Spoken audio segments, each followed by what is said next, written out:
অনন্যা ভক্তি বলা হচ্ছে,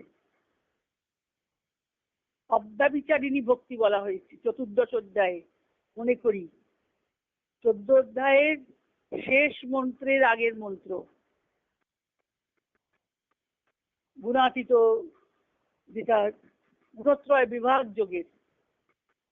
গুণাতীতের লক্ষণ কি করে বললেন? মাঞ্চ য অব্যভিচারেণ, মাংচ আমাকে যিনি, য মানে যিনি, অব্যভিচারেণ ভক্তি যোগেন সে বটে, অব্যভিচারী ভক্তি যোগে সেবা করেন, অর্থাৎ আমাকে ভক্তি করেন।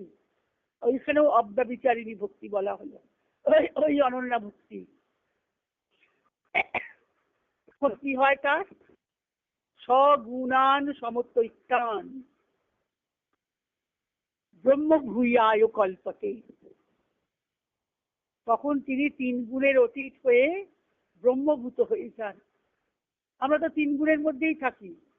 এই আজকে আমাদের কারেন্ট ছিল না, আমার গরম লাগছে, আমি বলি যদি কারেন্ট যদি না আসে আমি কিন্তু ক্লাস করতে পারবো না, আমার গরম লাগছে, বোধ হচ্ছে, ঘাম হয়ে যাচ্ছে, শরীর ক্লান্ত হচ্ছে, আমি তমগুণে আচ্ছন্ন হয়ে যাচ্ছি, আমি রজগুণে আচ্ছন্ন হয়ে যাচ্ছি, আমার কর্ম প্রকৃতির অনুসারে চলছে।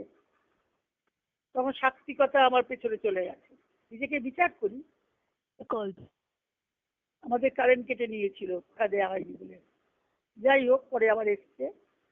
তখন বলছি সারা দুপুর থেকে কারেন্ট নেই, গরমে হাঁসফাঁস করতে করতে আমি বলছি আমি পারবো না ক্লাস করতে। নিজের মনকেই বলছি যদি কারেন্ট আসে তাহলে ক্লাস করবো।